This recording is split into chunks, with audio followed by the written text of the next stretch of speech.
Paskah kedua yang diberkati telah tiba. Hari ini, mari ambil masa untuk mempelajari firman Tuhan dengan subjek Paskah kedua.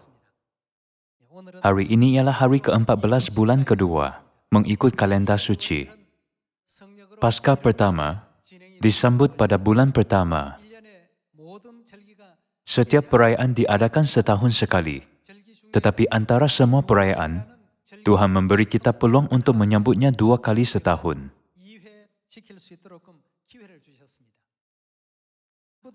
Bukankah dalam Alkitab tertulis bahawa orang yang tidak dapat menyambut Paskah pada bulan pertama boleh menyambutnya pada bulan kedua? Jadi, mengapa kita menyambut Paskah pada hari ini?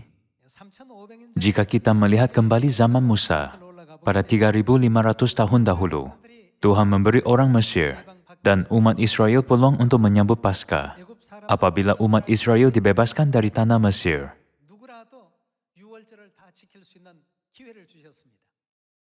Orang Mesir tidak menyambut perayaan Paskah, tetapi umat Israel mematuhi kehendak Tuhan dan menguduskan Paskah. Akibatnya, Tuhan menimpakan bencana besar atas semua orang Mesir. Dalam bencana itu, seluruh Mesir ditimpa tulah dan tiada keluarga yang anak-anak sulung mereka tidak dimusnahkan.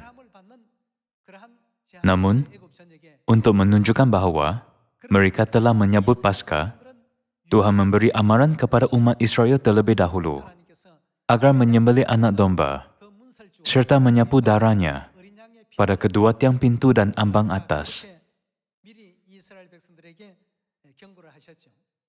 Keluarga Israel yang menurut peraturan itu tidak ditimpa bencana. Tetapi orang Mesir yang tidak menyambut Paskah dan mengabaikannya ditimpa bencana besar. Tiada keluarga terkecuali, semua ditimpa bencana.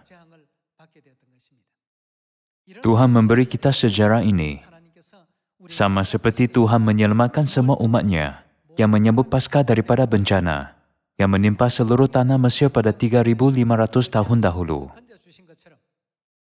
Dan membenarkan Paskah sebagai tanda untuk selamatkan kita daripada malapetaka pada zaman ini juga.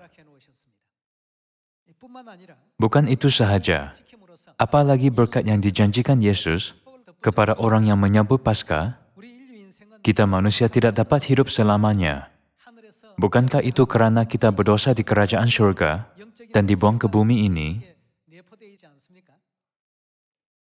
Jadi, untuk menghapuskan sepenuhnya dosa syurgawi yang terpaksa kita bayar dengan kematian, Tuhan menubuhkan hukum, yaitu Paskah hari ini. Paskah mempunyai berkat besar untuk mengampun dosa, melayani Tuhan, dan janji kehidupan kekal di kerajaan syurga. Bukan itu sahaja. Dengan menerima daging serta darah berharga Tuhan yang suci dan kekal, kita menjadi anak lelaki dan perempuan Tuhan. Dia meletakkan janji yang ternilai ini dalam Paskah yang kita sambut hari ini.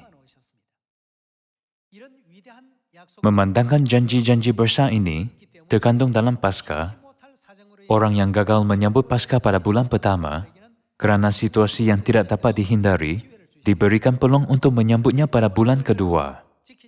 Namun, menurut peraturan Perjanjian Lama, orang yang gagal menyambut bahkan Paskah kedua pun akan dilenyapkan sepenuhnya daripada umat Tuhan. Peraturan ini tidak dibuat manusia, tetapi Tuhan melalui Alkitab. Paskah ialah kebenaran asas untuk keselamatan kita. Melalui Paskah hari ini, kita dijadikan anak Tuhan, dijanjikan berkat kehidupan kekal, diampuni semua dosa yang kita lakukan di syurga, dan diletakkan meterai yang buat semua malapetaka terakhir terlepas atas dahi kita. Inilah janji Tuhan dalam Alkitab. Mari memahami janji-janji yang terkandung dalam Paskah ini melalui Alkitab. Pertama sekali, Mari ketahui makna Paskah kedua dalam buku Bilangan bab 9. Bab 9 ayat 1. Tuhan berfirman kepada Musa di padang gurun Sinai pada bulan yang pertama tahun yang kedua, sesudah mereka keluar dari tanah Mesir. Orang Israel harus merayakan Paskah pada waktunya. Pada waktunya, ialah hari ke-14 bulan pertama, mengikut kalender suci. Mengikut kalender Surya, itu jatuh antara Mac dan April. Orang Israel harus merayakan Paskah pada waktunya. Pada hari yang ke-14 bulan ini, pada waktu senja, haruslah kamu merayakannya. Pada waktu yang ditetapkan, menurut segala ketetapan dan peraturannya haruslah kamu merayakannya. Lalu Musa menyuruh orang Israel merayakan Paskah. Maka mereka merayakan Paskah pada bulan yang pertama, pada hari yang ke-14 bulan itu, pada waktu senja, di padang gurun Sinai, tepat seperti yang diperintahkan Tuhan kepada Musa. Demikianlah dilakukan orang Israel. Tetapi ada beberapa orang yang najis oleh karena mayat, sehingga tidak dapat merayakan Paskah pada hari itu. Mereka datang menghadap Musa dan Harun pada hari itu juga, lalu berkata, "Sungguh pun kami najis oleh karena mayat. Dengan dasar apakah kami dicegah mempersembahkan persembahan bagi Tuhan di tengah-tengah orang Israel pada waktu yang ditetapkan?"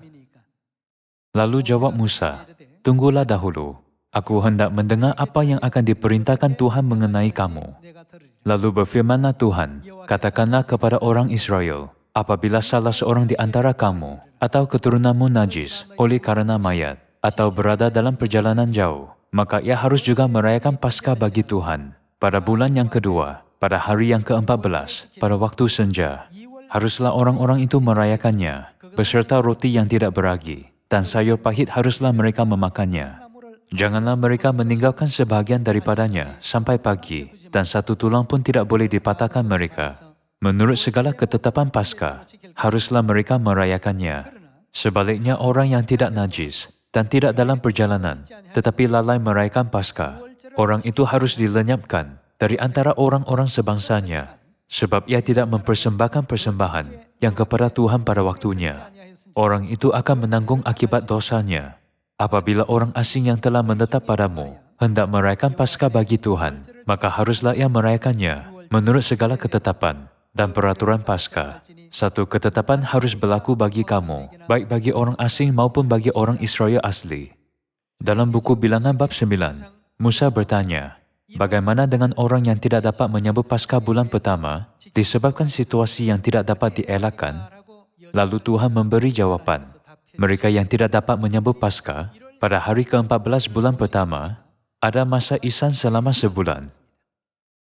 Tuhan memberi mereka masa ihsan dan peluang untuk menyambutnya pada hari ke-14 bulan kedua.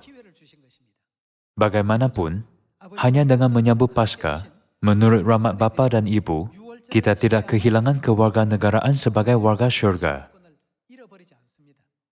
Orang yang tidak dapat akan dilenyapkan daripada umat Tuhan.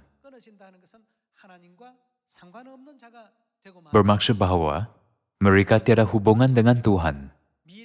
Dulu, kita tiada harapan terhadap keselamatan atau syurga. Namun melalui Paskah suci hari ini, Tuhan memalingkan roh-roh malang yang menuju ke neraka kekal, ke syurga. Kita harus bersyukur kepada Tuhan atas rahmat pimpinannya sekali lagi. Mari lihat buku Keluaran, bab 12 ayat 11 tentang firman perjanjian Tuhan. Bab 12 ayat 11. Dan beginilah kamu memakannya, pinggangmu berikat, kasut pada kakimu, dan tongkat di tanganmu. Buru-burulah kamu memakannya. Itulah Paskah bagi Tuhan. Dalam perjanjian lama, domba atau kambing disembelih, dan darah binatang ditumpahkan untuk menyembah Tuhan. Tetapi peraturan ini ditukar kepada menyambutnya dengan roti dan air anggur dalam perjanjian baru. Bab 12 ayat 11 sekali lagi. Dan beginilah kamu memakannya, pinggangmu berikat, kasut pada kakimu, dan tongkat di tanganmu. Buru-burulah kamu memakannya. Itulah Paskah bagi Tuhan. Sebab pada malam ini, aku akan menjalani tanah Mesir, dan semua anak sulung, dari anak manusia sampai anak binatang, akan kubunuh. Dan kepada semua Tuhan di Mesir, akan kujatuhkan hukuman. Akulah Tuhan. dan darah itu menjadi tanda bagimu pada rumah-rumah di mana kamu tinggal. Apabila aku melihat darah itu, maka aku akan lewat daripada kamu. Umat Israel menyembelih anak domba Paskah dan menyapu darahnya pada kedua tiang pintu dan ambang atas rumah. Darah itu menjadi tanda bagimu. Apabila aku melihat darah itu, maka aku akan lewat daripada kamu. Jadi tidak akan ada tulah kemusnahan di tengah-tengah kamu. Apabila aku menghukum tanah Mesir, hari ini akan menjadi hari peringatan bagimu. Kamu harus merayakannya sebagai hari raya bagi Tuhan, turun-temurun. Kamu harus merayakannya sebagai ketetapan. Sampai bila? Untuk selamanya. Jadi Tuhan mengajak kita bahwa janjinya akan berterusan jika kita merayakan Paskah.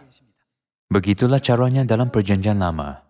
Tetapi selepas Yesus pada zaman Perjanjian Baru, mari lihat bagaimana kita menyambut Paskah dalam buku Matius bab 26. Bab 26 ayat 17. Pada hari pertama dari hari raya roti tidak beragi, datanglah murid-murid Yesus kepadanya dan berkata, "Di mana engkau kehendaki kami mempersiapkan perjamuan Paskah bagimu?" Maksud Paskah ialah malapetaka melepasi kita. Nama perayaan Paskah bermaksud bahwa sesuatu melepasi. Maksudnya malapetaka melepasi kita. Ayat 18.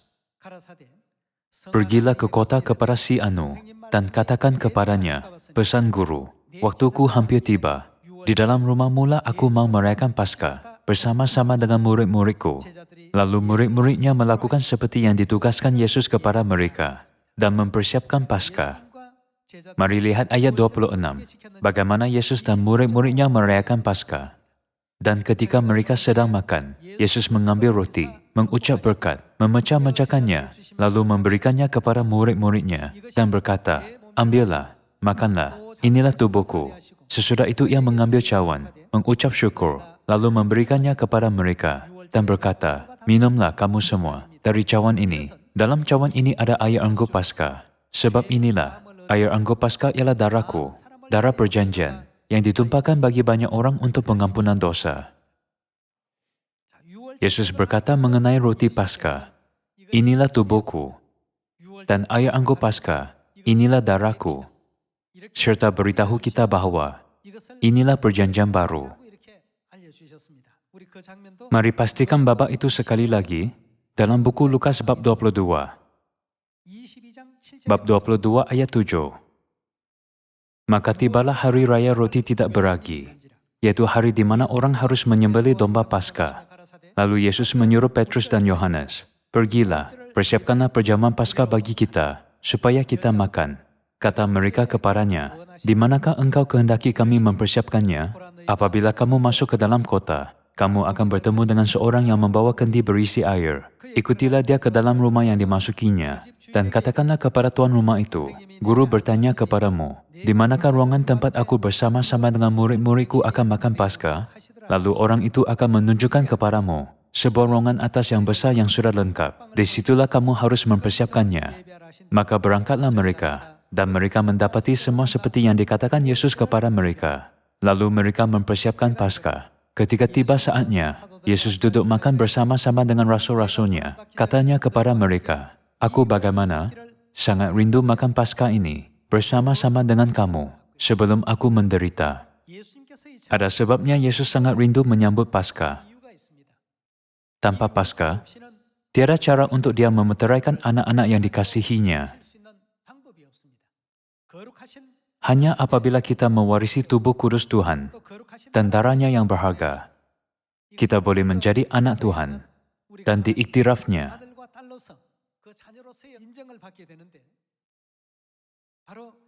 Melalui Paskahlah, Tuhan menjanjikan semuanya ini. Itulah sebabnya dia berkata, "Aku sangat rindu makan Paskah ini." Mari sambung dengan ayat 19. Lalu ia mengambil roti, mengucap syukur, memecah-mecahkannya, dan memberikannya kepada mereka. "Inilah tubuhku yang diserahkan bagi kamu." Yesus berkata tentang roti Paskah, "Inilah tubuhku yang diserahkan bagi kamu. Perbuatlah ini menjadi peringatan akan aku." Demikian juga dibuatnya dengan cawan sesudah makan. Ia berkata, cawan ini adalah perjanjian baru oleh darahku. Roti Paskah ialah tubuh Yesus, dan air anggur Paskah ialah darahnya yang berharga, yang diberikan manusia. Untuk anak-anak yang berdosa di surga dan datang ke bumi, Tuhan mengizinkan daging dan darah korbannya. Juga, Dia mengingatkan kita bahwa ini ialah perjanjian baru. Jika daging dan darah korban Kristus tidak diberikan kepada kita, maka Anda dan saya tidak akan menerima pengampunan dosa, serta kembali ke kampung halaman surgawi selama-lamanya. Kita juga tidak dapat memanggil Tuhan, Aba Bapa, dan Ibu. Paskah hari ini ialah upacara. Kristus memeterai dan mengiktiraf kita sebagai anak-anak yang berharga, dengan biar kita makan daging, serta minum darahnya yang kudus.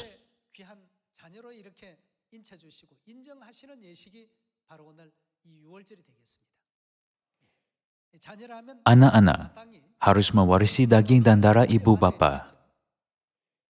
Melalui kebenaran Paskah Perjanjian Baru, Tuhan menubuhkan perjanjian yang berharga ini untuk kita menjadi anak-Nya, memberi kita kehidupan kekal, pengampunan dosa, dan tanda untuk melarikan diri daripada malapetaka.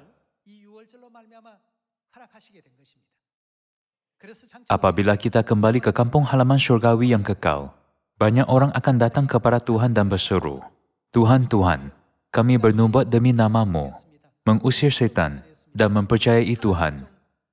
Ketika semua datang dan berkata sebegitu, Tuhan hanya melihat satu hal. Adakah antaranya orang yang mempunyai daging dan darah Tuhan? Hanya orang yang sebegitu diizinkan untuk menjadi anak-Nya. Mari memastikan babak itu dalam 2 Korintus bab 6. Kita harus menerima semua ajaran ini sebagai perjanjian Tuhan dan iman menjadi semakin baik. 2 Korintus bab 6 ayat 17. Keluarlah kamu dari antara mereka dan pisahkanlah dirimu dari mereka, firman Tuhan, dan janganlah menjamah apa yang najis, maka aku akan menerima kamu, dan aku akan menjadi siapa? Dan aku akan menjadi bapamu, dan kamu akan menjadi anak-anakku laki-laki, dan anak-anakku perempuan. Bapa dan anak lelaki dan anak perempuan. Anak-anak mesti mewarisi daging dan darah ibu bapa. Contohnya, Anda tidak pasti siapa ibu bapamu. Jika Anda melakukan ujian DNA, dengan mengambil DNA dari darah atau mana-mana bahagian badan, Anda dapat mengetahui ibu bapamu. Hal itu kerana daging dan darah ibu bapa diturunkan kepada anak-anak mereka. Atas prinsip ini, Yesus Kristus mengadakan perjanjian dengan daging dan darah kita melalui roti dan air anggur Paskah, memeterai serta berkata, sesiapa yang menyambut Paskah ialah anakku. Dia berjanji seperti dalam buku Yohanes bab 6, aku memberikannya kehidupan kekal.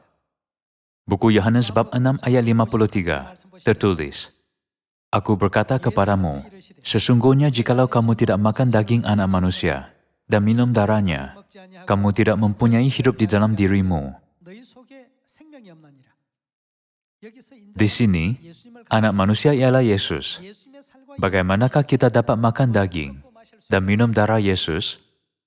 Melalui peraturan Paskah Perjanjian Baru yang ditubuhkan Tuhan. Tadi kita sudah baca melalui buku Matius dan buku Lukas, bukan?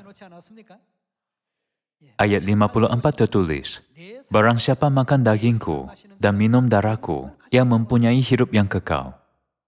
Orang yang makan roti dan minum air anggur Paskah, yang melambangkan daging dan darah Yesus, ada apa? Hidup yang kekal. Aku akan membangkitkan dia pada akhir zaman. Sebab dagingku adalah benar-benar makanan, dan darahku adalah benar-benar minuman. Barang siapa makan dagingku dan minum darahku, ia tinggal di dalam aku, dan aku di dalam dia. Sama seperti Bapa yang hidup mengutus aku, dan aku hidup oleh Bapa, demikian juga barang siapa yang memakan aku, akan hidup oleh aku. Inilah roti yang telah turun dari surga, bukan roti seperti yang dimakan nenek moyangmu, dan mereka telah mati.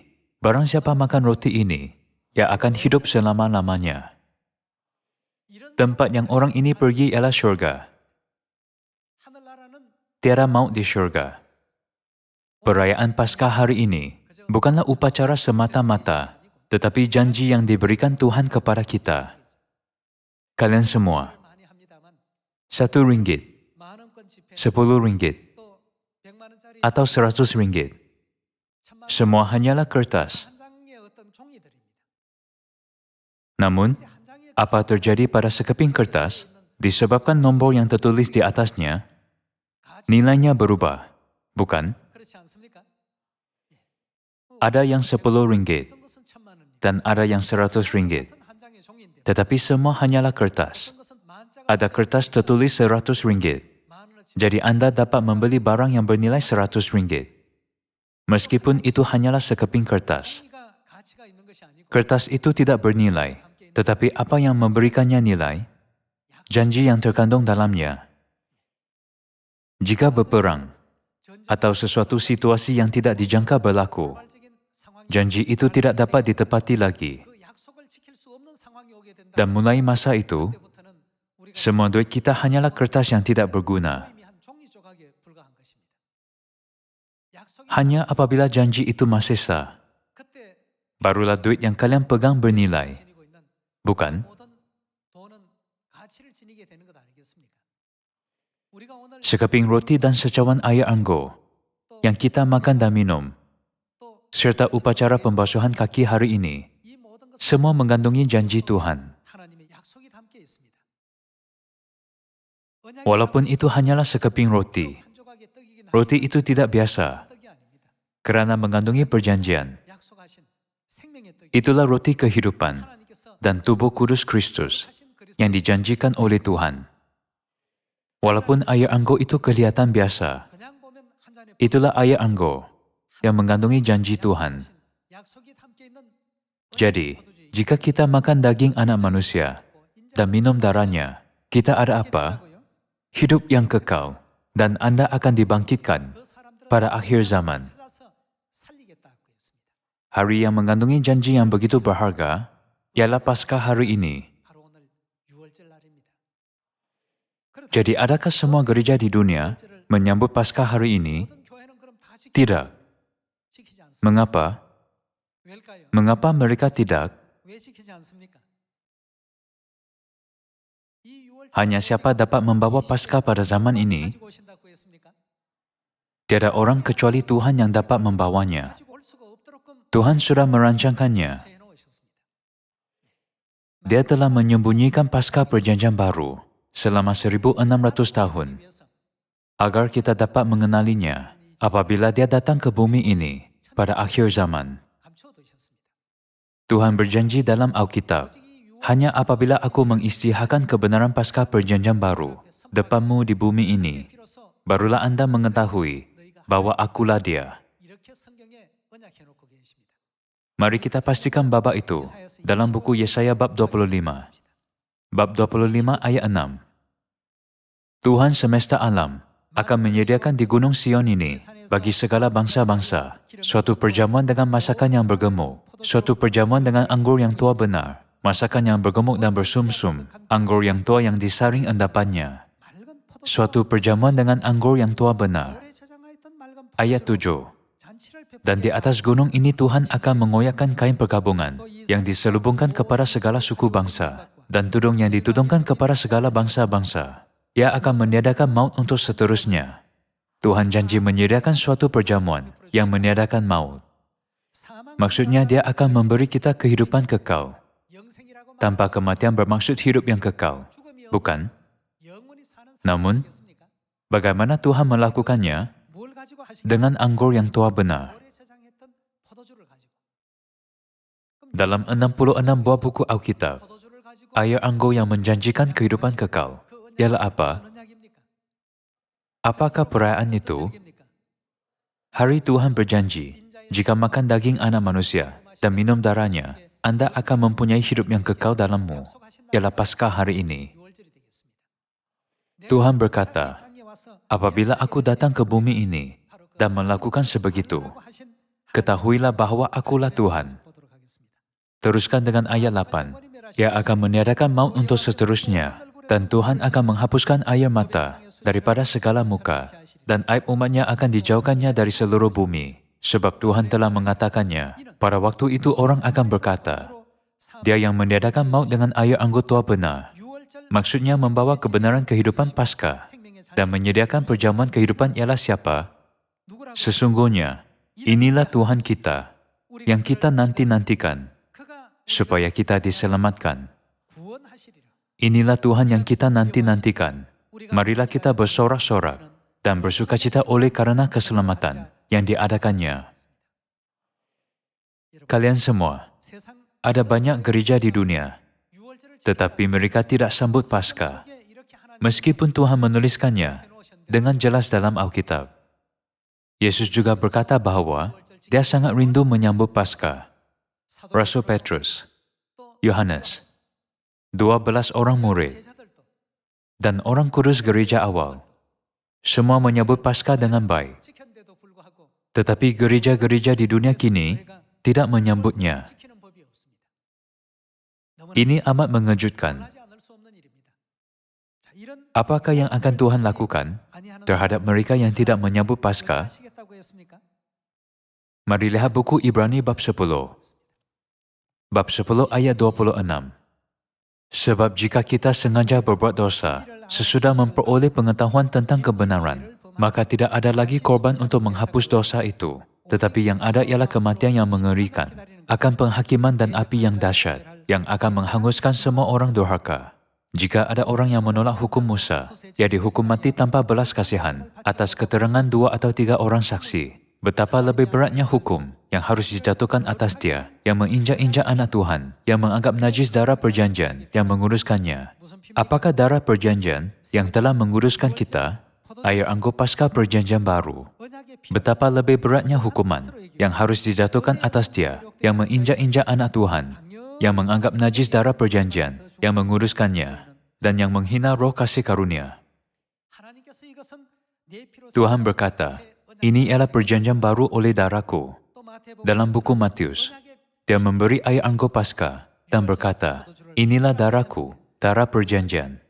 Alkitab dan para nabi memberitahu bahwa orang yang menganggap najis darah perjanjian pasti akan dihukum. Hari ini, Paskah kedua disambut di Sion, di seluruh dunia. Akhir sekali, sila buka 2 Tesalonika bab 1. Gereja Tuhan menyambut Paskah, kerana Tuhan telah memulaikannya.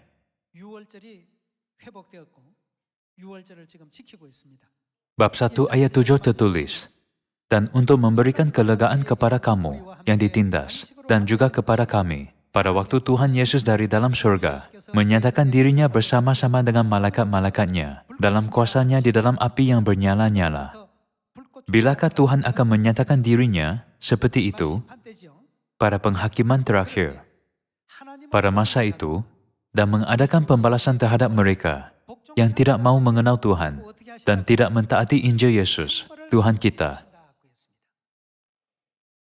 Hari ini, ada orang menyambut Paskah seperti kita. Ada gereja, dan orang di dunia ini tidak.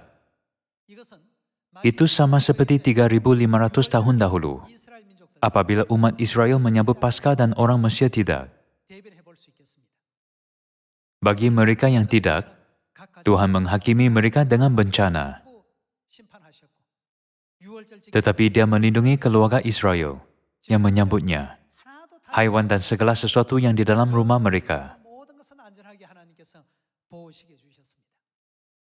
Tidak lama lagi, bumi ini akan ada penghakiman Tuhan. Alkitab meramalkan sebegitu. Pada masa itu, Paskah akan menjadi satu-satunya tanda untuk melepasi malapetaka, bukti hidup bahwa kita ialah umat Tuhan, dan janji Tuhan yang amat berharga untuk membimbing kita ke syurga abadi dan keselamatan. mempercayainya dengan teguh. Hari ini semasa menyertai perjamuan kudus, janganlah berfikir, aku hanya makan sekeping roti dan minum secawan air anggur. Tetapi ingatilah bahawa menepati perjanjian dalam Alkitab, Tuhan memberkati kita kehidupan kekal, pengampunan dosa, melepasi malapetaka, dan banyak lagi. Berharap semua ahli Sion akan menerima berlimpah-limpah hadiah Tuhan melalui Paskah hari ini. Saya tamatkan khotbah hari ini. Terima kasih.